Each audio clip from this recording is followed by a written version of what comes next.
Olá, amigos, boa noite. Segunda-feira, dia 2 de agosto de 2021, estamos aqui iniciando mais uma semana de estudos e reflexões.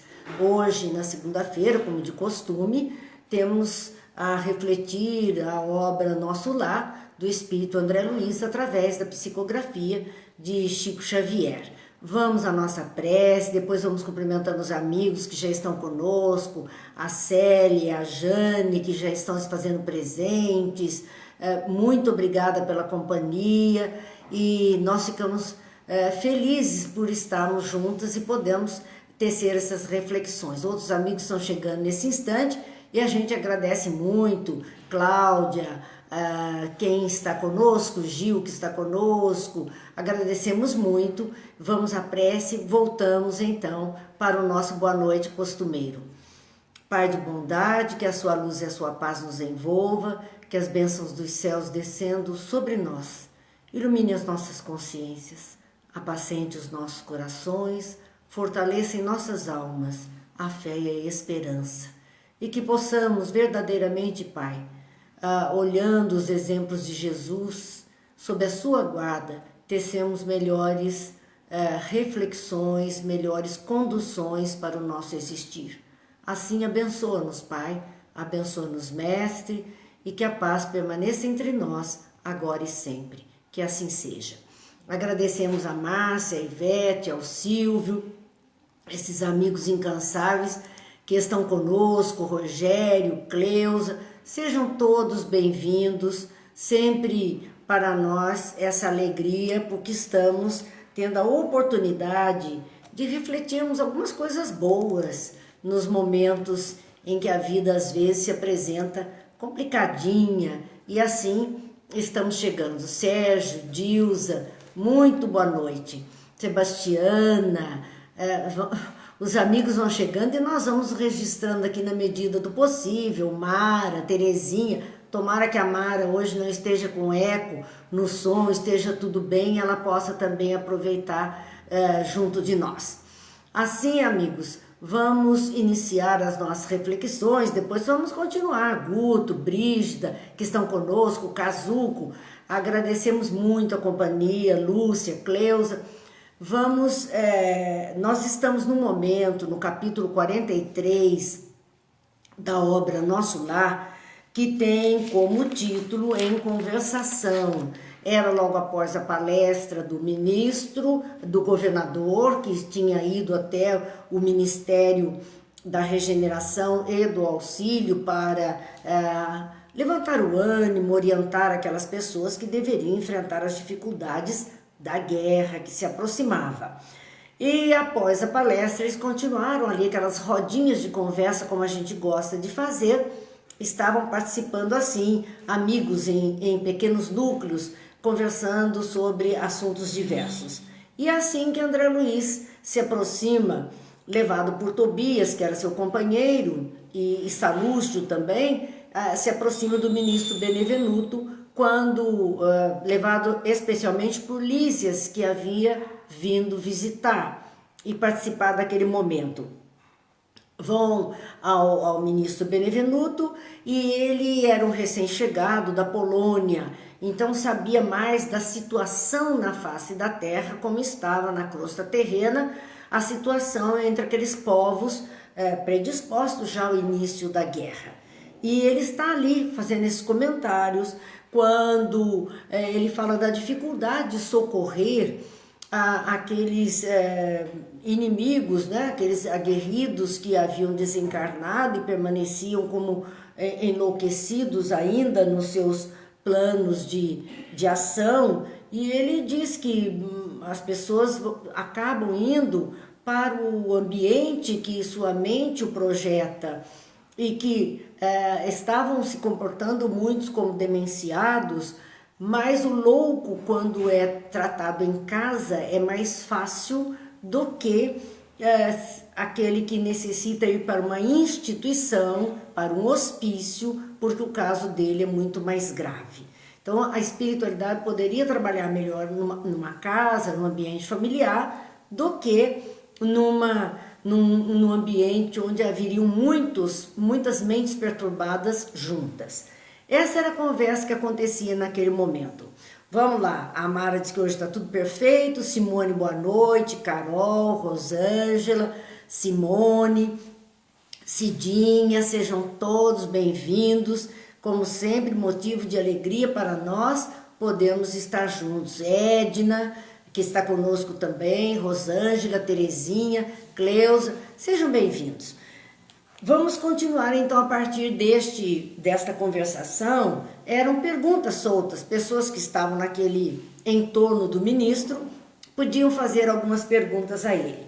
E aí nós paramos aqui nesse trecho, quando alguém pergunta ao ministro Benevenuto, dizendo assim, é quase incrível que a Europa, com tantos patrimônios, se tenha abalançado em semelhante calamidade. Por que isto? Ele pergunta, né? Porque considerando a Europa que era um centro de cultura, um centro de patrimônios históricos, mentes brilhantes, como podia a Europa ter se envolvido em questões de guerra, que eram guerras pelo poder, eram guerras pelo dinheiro, como são as guerras? A intenção era essa, como podia ela se envolver desse jeito, que é quase incrível acreditar que a Europa fosse, que na Europa fosse possível acontecer algo como uma guerra. E Benevenuto então responde a este que questiona: falta de preparação religiosa, meus amigos. A Europa tinha cultura, a Europa tinha um patrimônio enorme nesse aspecto. Os povos europeus eram bem-sucedidos no campo da inteligência, mas faltava a eles um lastro religioso. Aquilo que nós sempre dissemos aqui, que temos lido e visto nas obras espíritas, e que o espiritismo chama atenção, a necessidade da religião para o homem. Não importa a religião que este homem abrace, o ser humano precisa ter o local do sagrado, precisa ter o sagrado em sua vida, precisa ter um local que ele assim considere para poder expressar a sua religiosidade de uma forma mais dentro de um contexto de expressão religiosa. A religiosidade deveria ser uma atitude natural nossa em qualquer ponto, mas não conseguimos ainda ter essa forma de proceder. Assim, nós vamos, pelo menos nesses locais tidos como sagrados, locais, templos religiosos, nós nos comportamos de uma forma mais espiritualizada, transcendemos naquele instante. Então, por algum momento, houve uma ligeira interrupção, mas nós já retomamos. E então nós vemos que essa situação da religião é importante para o homem. Como dissemos, não importa a religião, ele precisa disso. Além de que a religião, ela estabelece códigos de moral, de conduta, de práticas de caridade, de práticas do bem. O convite das religiões é esse, da paz, do equilíbrio, da harmonia. Sempre as religiões estão buscando isso. Então é essencial que as pessoas sim abracem uma religião, porque quando tira do homem a importância da religião, a sua participação dentro de um contexto religioso, ele vai perdendo o vínculo, a transcendência, vai perdendo o divino, vai se distanciando do divino, porque ainda somos materialistas ao ponto de associarmos a nossa ligação com o divino com os determinados locais sagrados que temos como locais sagrados onde expressamos nossas religiões. Ainda somos assim. Por conta disso, há uma importância muito grande para nós da religião. E se tira a religião do ser humano, nós vamos desvinculando do divino, vamos caindo cada vez mais para o materialismo, e aí o caos está estabelecido e o domínio de muitas criaturas sobre outras se faz dessa forma, porque a religião fortalece o homem. E você tira esse suporte, né, da alma humana, você fragiliza a alma humana. Então, nós podemos observar no mundo locais de guerra, locais de desentendimentos, são locais essencialmente onde foram tirando as possibilidades de expressão religiosa daquele povo.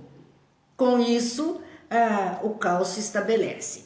Bem, boa noite, Rosa, Beth, Gil, Laura, Edith, Rosa, Júlio. Boa noite a todos vocês que estão chegando. É sempre motivo de paz e de alegria para nós estarmos juntos aqui. Continuando, então, ele faz essa primeira análise, dizendo falta de preparação religiosa, meus amigos. Não basta ao homem a inteligência apurada, é necessário iluminar raciocínios para a vida eterna. Então, nós nos ocupamos de desenvolver a inteligência, nós nos ocupamos de iluminar a inteligência com conhecimentos materiais da vida, das ciências, das artes, conhecimentos da vida material. Sim, o homem busca o tempo inteiro essa vivência, esse crescimento, esse amealhar de conhecimentos, mas não basta ao homem essa inteligência voltada para as coisas da vida material. É preciso iluminar esses raciocínios de vida na terra, de vida terrena, de relação social, de conquistas materiais. É preciso iluminar tudo isso com a questão das religiões, para que ele vá além da expressão material, olhando com o olhar de vida eterna, de continuidade, de compromisso com a espiritualidade. Então era preciso. As igrejas são sempre santas em seus fundamentos. Então vamos entender o que é a mesma expressão santa aqui, é a expressão usada no Evangelho, quando fala de um homem santo. Está falando de um homem de bem, que cumpre os seus deveres, da lei de Deus e da lei dos homens. Este é o homem santo, o homem que procura se manter íntegro, agir no bem, de todas as formas possíveis.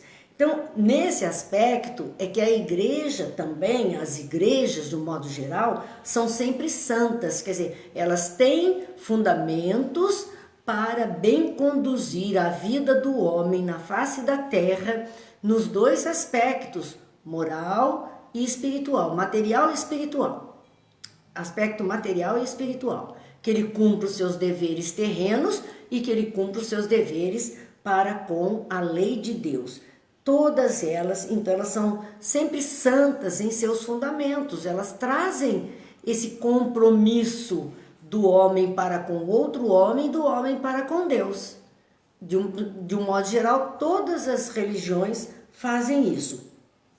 E o sacerdócio será sempre divino, quando cuide essencialmente da verdade de Deus.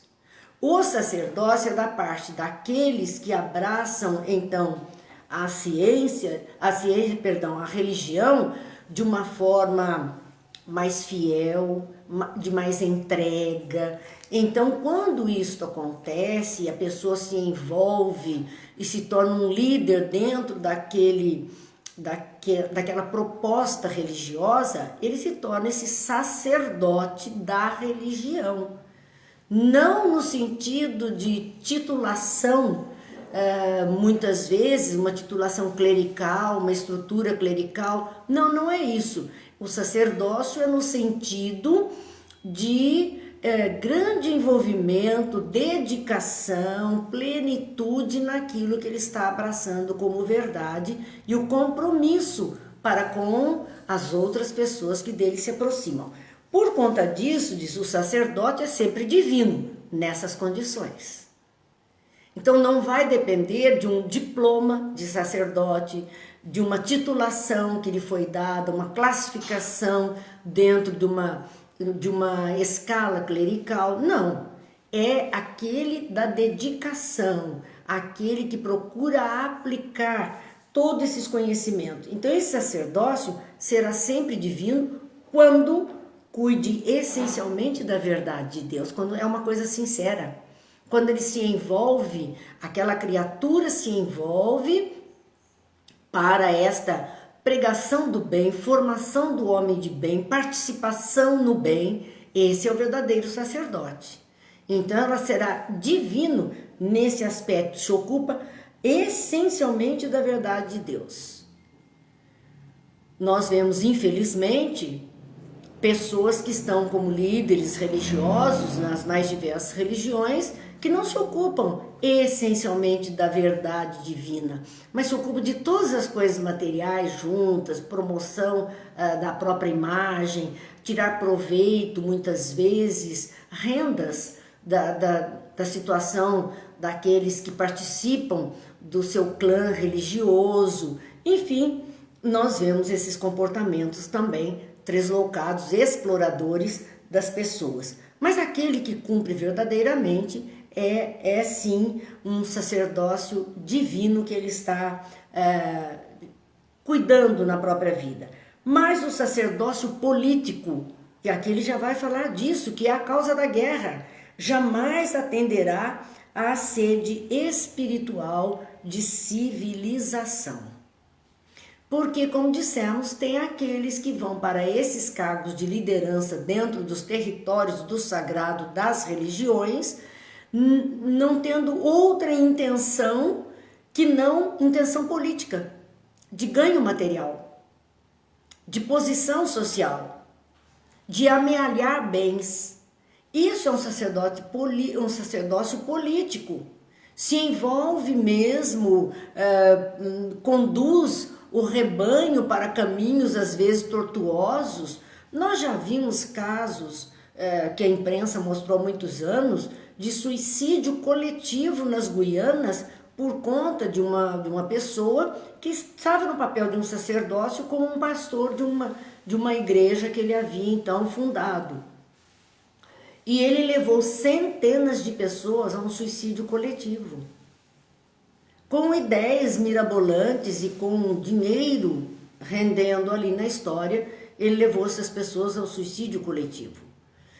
Então, da mesma forma que nós vemos alguns levando pessoas por esses caminhos mais tresloucados do comportamento humano, vamos ver aqueles que estão explorando os fiéis e aqueles que estão politizando a vida dentro daquele clã religioso, daquele grupo que se formou ali. Então nós vemos tudo isso, porque é o ser humano ainda muito imperfeito, agindo em forma do interesse próprio. Também acontece nas religiões. Não é porque estamos dentro de um templo religioso, dessa ou daquela religião, envolvidos em grupos dentro dessa ou daquela religião, que todos os que estão ali são pessoas confiáveis, ou são pessoas íntegras, ou são pessoas verdadeiramente fiéis à proposta daquele grupo. Não por isso. Por isso que temos que fazer o que Jesus disse, orar e vigiar. E ter cuidado, porque ele dizia dos falsos profetas que existiam. E o Espiritismo vai um pouquinho além da fala dos falsos profetas na erraticidade, que estão desencarnados, influenciando aqueles que estão aqui encarnados a agirem mal, a fazerem o errado. Bem, boa noite, Cláudia, que está conosco também, Agnes, Marcelo, vamos ver, Iara, são os amigos que estão conosco nesse instante e a gente agradece a companhia. Continuando ainda, o ministro Benevenuto está explicando sobre essa questão de politizar o território religioso e dificultando então a vida e a proposta, porque a proposta é espiritualizar a civilização.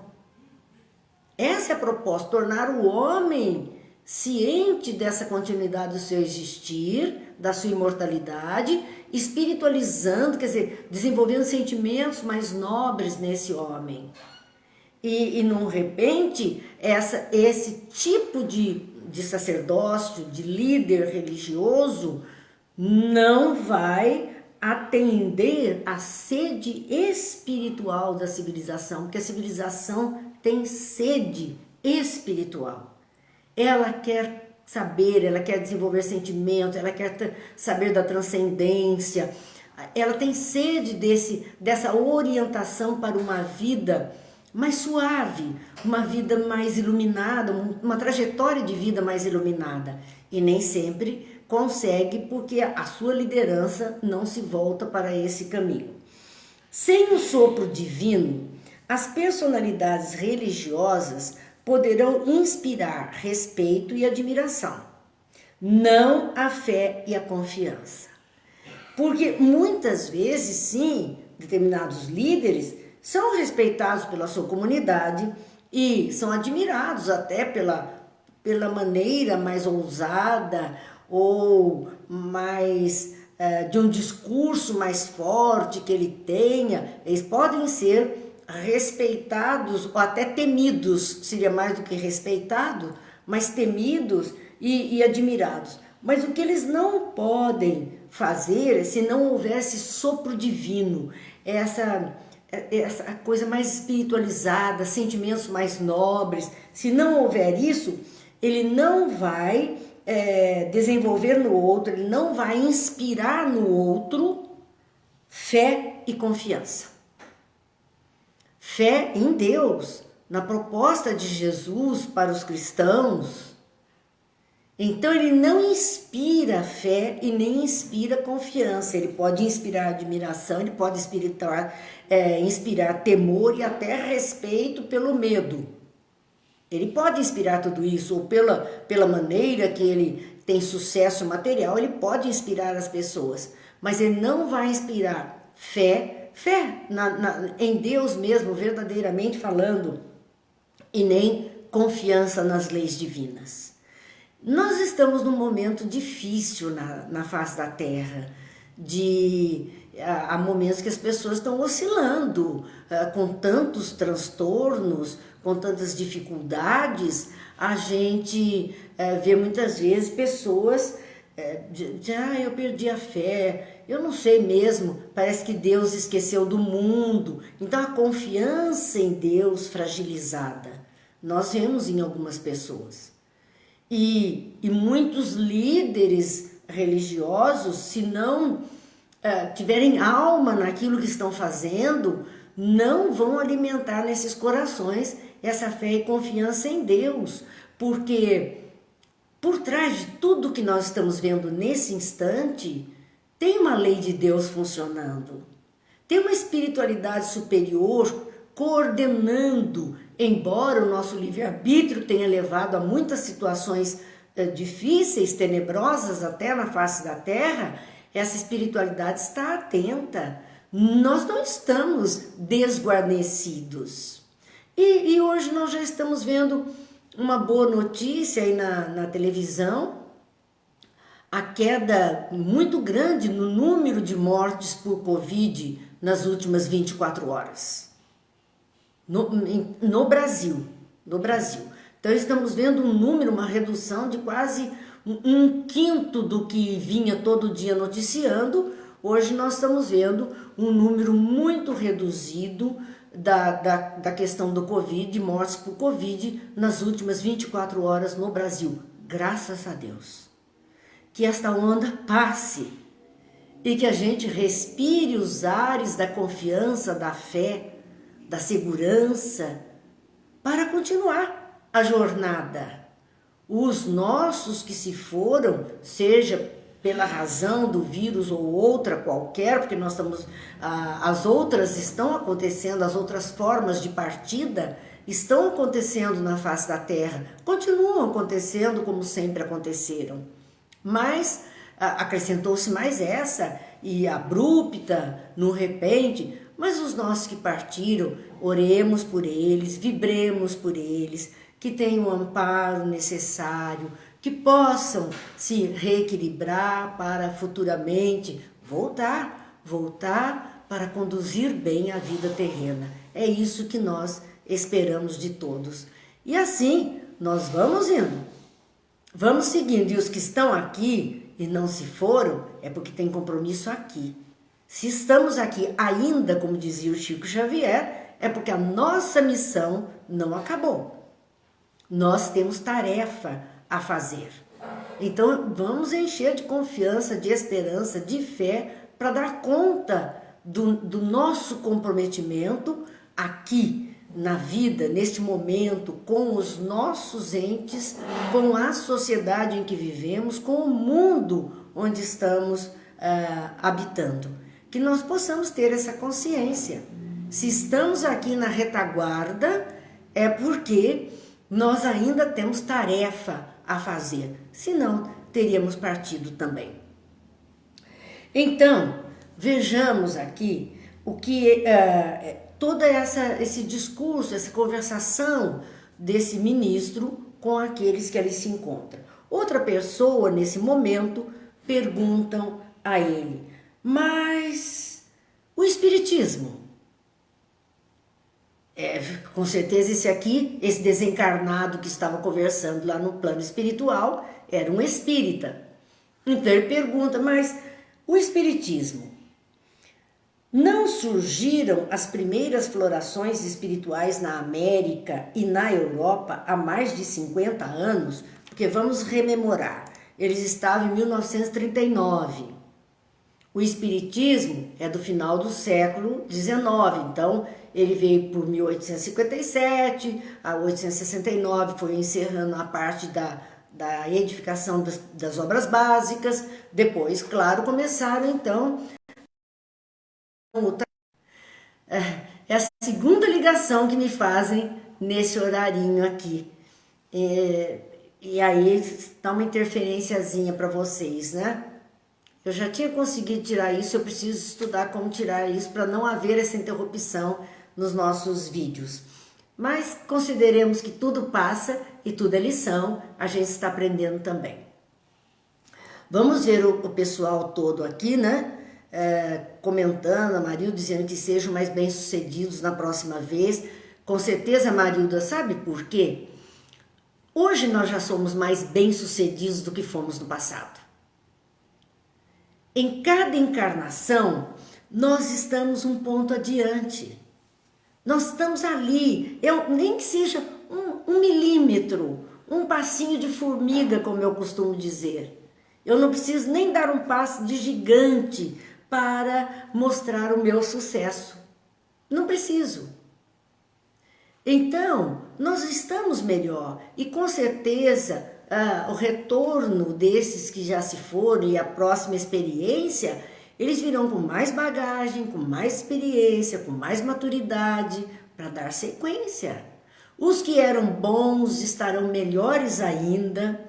Aqueles que eram amoráveis, caridosos, estarão mais amoráveis, mais caridosos, mais espiritualizados.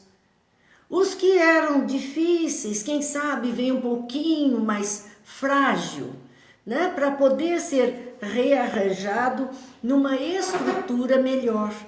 E assim nós estamos seguindo, porque existe uma lei do progresso, e essa lei do progresso nos chama a esse tipo de situação de viver melhor.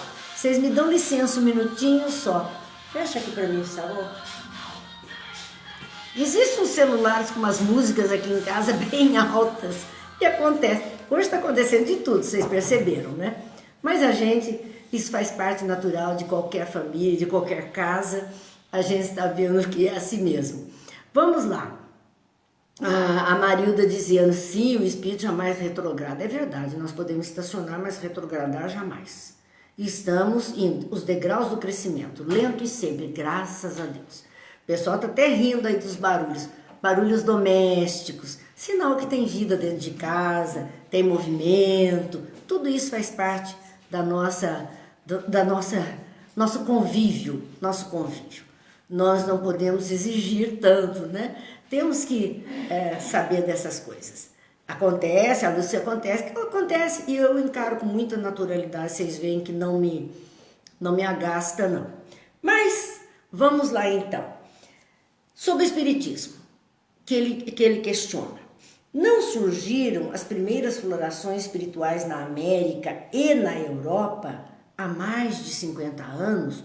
Poxa, foi lá em 1857 até 1869 que veio toda essa informação do espiritismo e começam os núcleos espíritas. Era mais de 50 anos, porque 39, mais um trechinho do século XIX. Então ele diz assim, há mais de 50 anos, já não era para ter um efeito fantástico, maravilhoso, mais de 50 anos? A pergunta foi essa. Não continua esse movimento novo a serviço de verdades eternas? Quer dizer, há mais de 50 anos já veio e não continua trazendo algo para nós que mostre a verdade, que mude, e surgiu na Europa, lembram-se, né? França, Europa. E agora era a Europa em briga, justamente o berço da doutrina espírita ali, a Europa. Isso tudo não serviu para, ele queria dizer, não serviu para nada? Essas verdades trazidas, será que esqueceram? Então, o ministro responde, o Espiritismo é a nossa grande esperança. E por todos os títulos é o consolador da humanidade encarnada. Mas a nossa marcha é ainda muito lenta, como disse o Gil aqui, né? A lei é de progresso, mas esse progresso às vezes é bem lento. E é interessante nós vermos essa resposta quando ele diz, o Espiritismo é a nossa grande esperança, a esperança do mundo espiritual superior que fez chegar até nós estas mensagens, essa iluminação, esta visão de vida que o Espiritismo nos traz. E por todos os títulos é o consolador da humanidade. Sim, é o consolador da humanidade porque conforta os corações, alimenta as almas, faz com que a gente tenha esperança. Ele fala de vida futura, ele fala da continuidade do existir, ele fala da imortalidade, da comunicabilidade dos mortos. Então, de vida sempre, seja no mundo encarnado ou visível, ou o mundo invisível, é sempre vida. Tudo isso traz o Espiritismo para nós, né? E essa esperança, aqui vamos lembrar do Mário Sérgio Cortella com a ideia do que é esperança, que é do verbo esperançar, não é do verbo cruzar os braços e ficar esperando alguma coisa. Então, nós temos que colaborar, trabalhar na seara de Jesus com as ferramentas que o Espiritismo nos traz, colaborar e esperar entre o plantio, o cuidado, a germinação, a frutificação para termos a colheita. Não é da noite para o dia, por isso a Lúcia diz, o progresso não dá saltos. Existe um tempo de esperar, um tempo de plantar e um tempo de colher. E esse tempo entre o plantar e o colher é o tempo de esperar, cuidando, trabalhando. Então, se o Espiritismo é a grande esperança dos amigos espirituais, eles contam conosco aqui para continuarmos cuidando nesse tempo de espera entre o que foi semeado e o resultado, o bom resultado que virá. Temos que cuidar da seara. É o tempo, a grande esperança e é o grande consolador a todas as criaturas. Mas a marcha é ainda muito lenta, porque poucos entendem isso. A grande maioria ainda vê no Espiritismo quase a leitura de buena dicha, ou seja, de ver a sorte, ver o que consegue, o que vai acontecer no futuro, ou então que os espíritos resolvam os problemas materiais que nós temos e os temos, claro, estamos aqui na vida. Não entenderam ainda que Espiritismo é para clarear as nossas mentes, apacentar os nossos corações e nos convocar a seara, ao trabalho no bem, na seara de Jesus. Continuando então, e tem mais gente aqui que eu não disse boa noite, Cleide, Márcia, Hoffman, sejam bem-vindas. É sempre muito gostoso quando estamos juntos. O Gil dizendo, cada um é um soldadinho para espalhar a boa nova. Vamos que vamos, e vamos, graças a Deus. E sabe, missão dada, missão cumprida? Se nós somos soldadinhos, é assim que funciona. Missão dada, missão cumprida. Nos foi dada a missão do bem.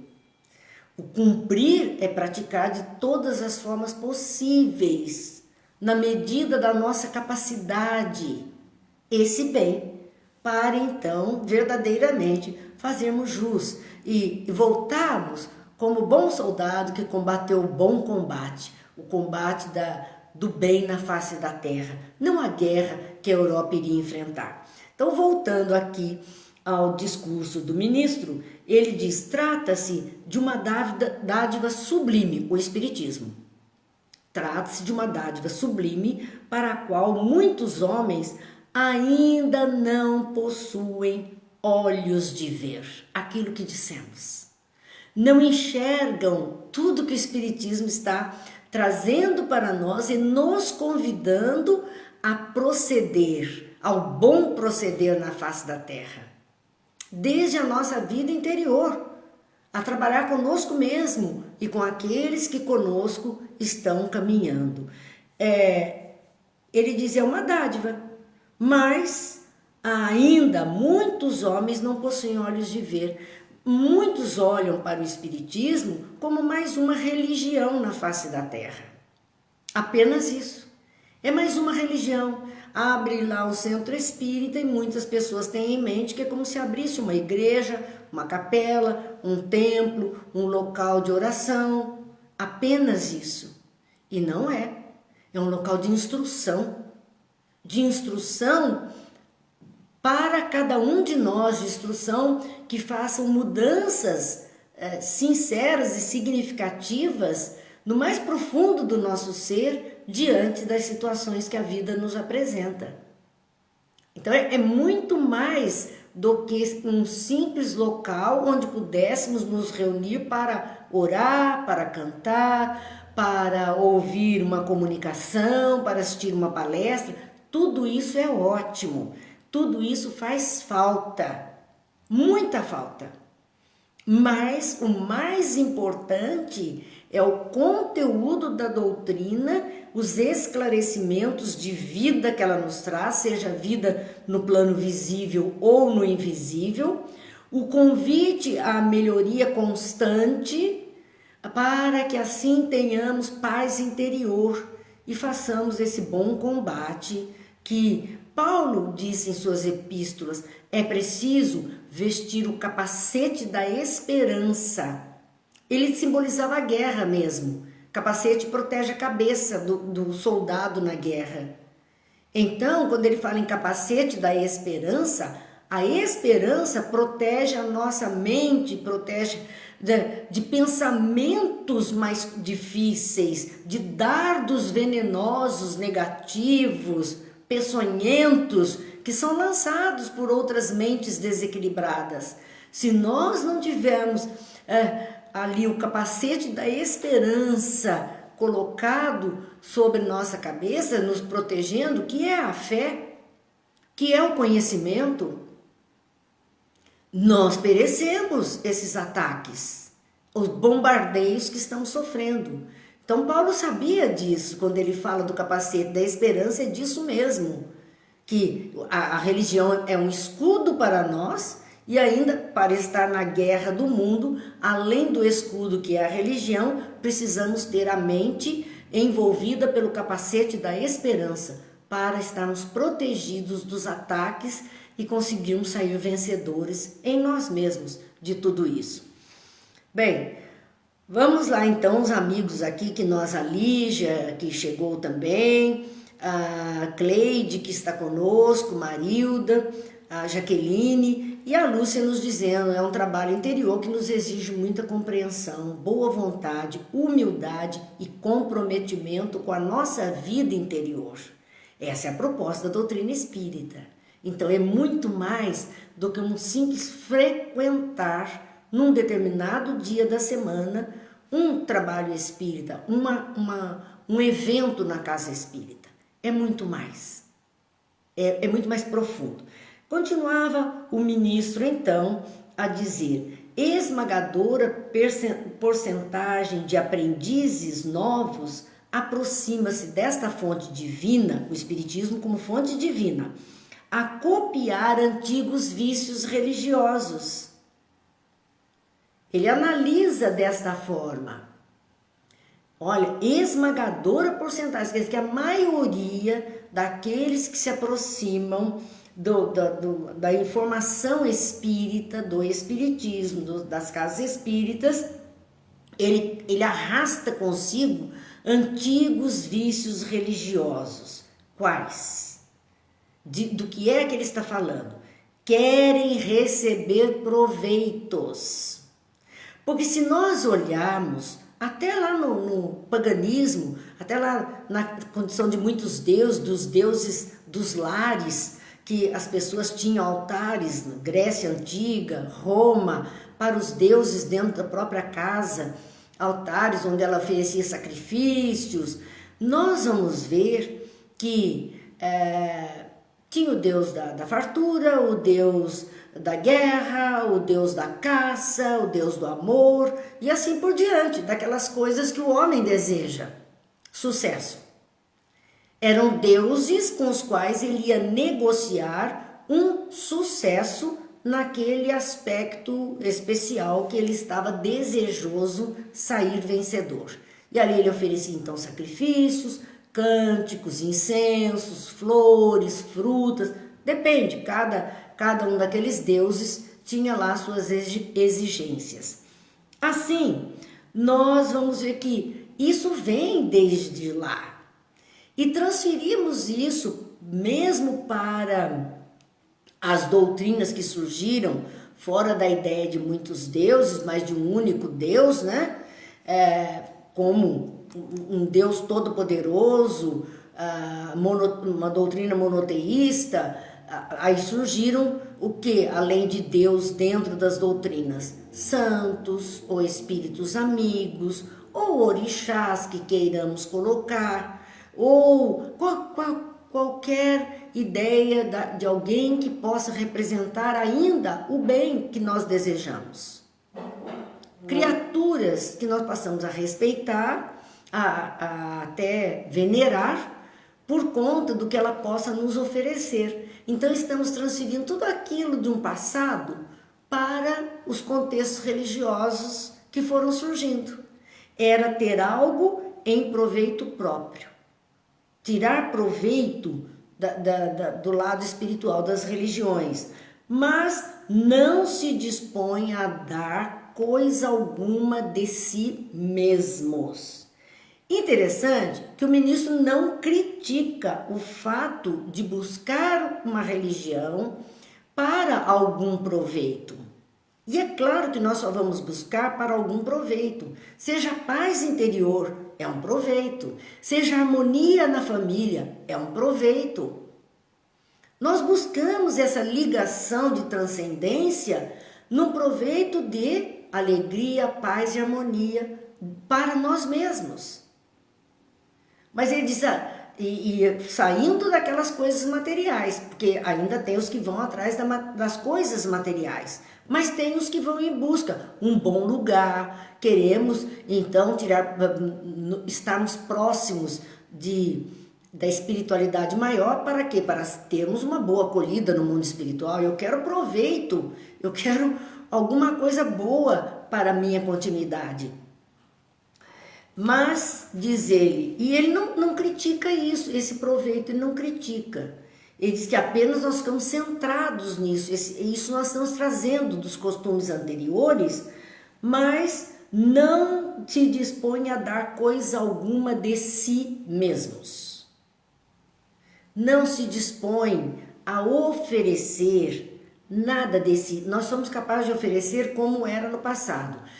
Fossem as flores, fossem as frutas, fossem os incensos, fossem as velas, fossem os cânticos, fossem as orações, nós oferecemos isso com o maior prazer, com o coração, fazemos isso de coração, não é uma crítica a isso, mas acontece que nós, de nós mesmos, o que é que estamos oferecendo para essa vida melhor que ansiamos para todos, para nós mesmos e para todos.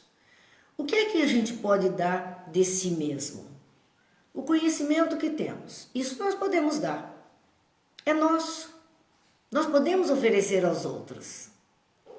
O equilíbrio que temos, podemos, claro, estender às outras pessoas, na forma de vida, na maneira de olhar uma situação, de olhar outra, podemos oferecer. Podemos dar das nossas habilidades manuais para aqueles que têm menos? Claro que podemos. Mas muitos não se ocupam de oferecer nada. É aquele antigo ditado popular que dizia: venha a nós, ao vosso reino, nada. É só o venha a nós, porque não se envolve com mais nada, não colabora com mais nada. Invocam a verdade, diz ele, mas não caminham ao encontro dela. Porque sim, nós queremos saber, nós queremos conhecer, nós queremos a luz, mas nós não andamos ao encontro dela, não vamos ao encontro dela. Não damos. E Jesus disse: vinde a mim, todos vós que estáis cansados e aflitos, e eu vos aliviarei. Ele está lá, vinde a mim. Nós temos que fazer um movimento de ir. Um movimento de ir em busca da verdade, um movimento de ir em busca da paz, um movimento de ir em busca da sabedoria. Nós temos que ir, ela está ao nosso alcance, mas nós precisamos nos movimentar em direção dela para termos o benefício. E ele dizia: vinde, ninguém vem ao Pai, colocando o Pai em algum ponto, ninguém vem ao Pai a não ser por mim. Eu sou o caminho, a verdade e a vida. Ele convidava a segui-lo para nos aproximarmos da divindade, das leis divinas, o melhor possível que pudéssemos fazer. Enquanto muitos estudiosos reduzem os médiuns a cobaias humanas, numerosos crentes procedem à maneira de enfermos que, embora curados, creem mais na doença que na saúde e nunca utilizam os próprios pés. É um puxão de orelha muito grande que o ministro fala, e ele está falando sobre o espiritismo, a nossa aproximação do conhecimento do espiritismo. Enquanto muitos estudiosos reduzem os médios a cobaias humanas, porque tem aqueles, e especialmente esse início do movimento espírita em si, a formação dos centros, muitos estudiosos, cientistas ou pseudocientistas, procuravam os trabalhos mediúnicos apenas para analisar os médiuns, querer entender os médiuns. Ainda temos isso, claro, né? E aí ele está dizendo, eles reduzem os médiuns a simples cobaias humanas. Muitos estudiosos. Numerosos crentes, outro grupo de pessoas, procede à maneira de enfermos, doentes, que embora curados das suas doenças, dos seus males, até males espirituais, males psicológicos, ele consegue o seu equilíbrio, creem mais na doença que na saúde. Ele não acredita nem que está curado, ele não acredita nem que ele pode fazer alguma coisa, que ele pode se movimentar em direção de alguma coisa, e por isso nunca se utiliza dos próprios pés para caminhar, e fica dependente. Há muitas pessoas que conseguem o seu equilíbrio, mas ficam dependentes daquele que o equilibrou, ou daquilo que o equilibrou. Ele não consegue mais, aquilo é muleta, ele não consegue mais caminhar sem aquele amparo, ele não confia que pode caminhar com os próprios pés, fazer suas próprias escolhas. Não confia. Ele dizia da doutrina espírita, trazendo tudo isso, que muitas pessoas conseguiram o seu equilíbrio, mas continuam ali agarradas, querendo orientação. E isso no trabalho mediúnico se vê muito. Pessoas que já têm conhecimento, poderiam tomar resoluções por conta própria de muitos fatos, de decisões da vida material. Estamos falando de coisas simples de vida material, não de coisas mais difíceis que às vezes as pessoas poderiam mesmo necessitar de um amparo espiritual, uma orientação, uma luz para que ela conseguisse ir em frente. Mas na maioria das vezes ela já tem o suficiente para isso. E no entanto, ela não confia, vai lá toda semana pedir uma ajuda. Ela já podia ter solucionado a vida com a sua própria capacidade, a sua própria maneira de fazer escolhas. Enfim, diz ele, procuram-se por lá os espíritos materializados para o fenomenismo passageiro. Então, as pessoas iam às casas espíritas, nesta ocasião, né, dentro dos núcleos espíritas, para ver fenômeno mediúnico. Espíritos materializados, fenômeno passageiro, ao passo que nós outros, os espíritos, vivemos à procura de homens espiritualizados para o trabalho sério. Os homens vivendo atrás de espíritos, né, materializados, fenômenos mediúnicos, resolvendo suas coisas, e os espíritos querendo homens espiritualizados para realizar trabalho sério. Homens que por si só já transcendem, já conseguem ir adiante. E nós ficamos nessa dependência quando eles precisam da ajuda daqueles que estão aqui encarnados com mais consciência para trabalho sério, porque senão o trabalho se torna algo muito banal, o trabalho mediúnico se torna uma rotina banal, sem o peso que ela teria então. Nossos serviços são astronômicos, diz ele. Não esqueçamos que todo homem é semente da divindade. Todo homem, não tem exceção. Toda criatura humana é semente de Deus. Somos deuses, não foi isso que Jesus falou? Vós sois deuses. Ele garantiu isso, porque ele sabia. Eu gosto de pensar no DNA. Nós temos no nosso DNA a impressão do DNA divino, fazendo parte do nosso DNA de espíritos. Então, o que é divino está em nós. Apenas não veio à tona, não permitimos ainda que isso surgisse em nós. Então, ele diz, olha, os serviços do mundo espiritual, para atender todo mundo, são astronômicos.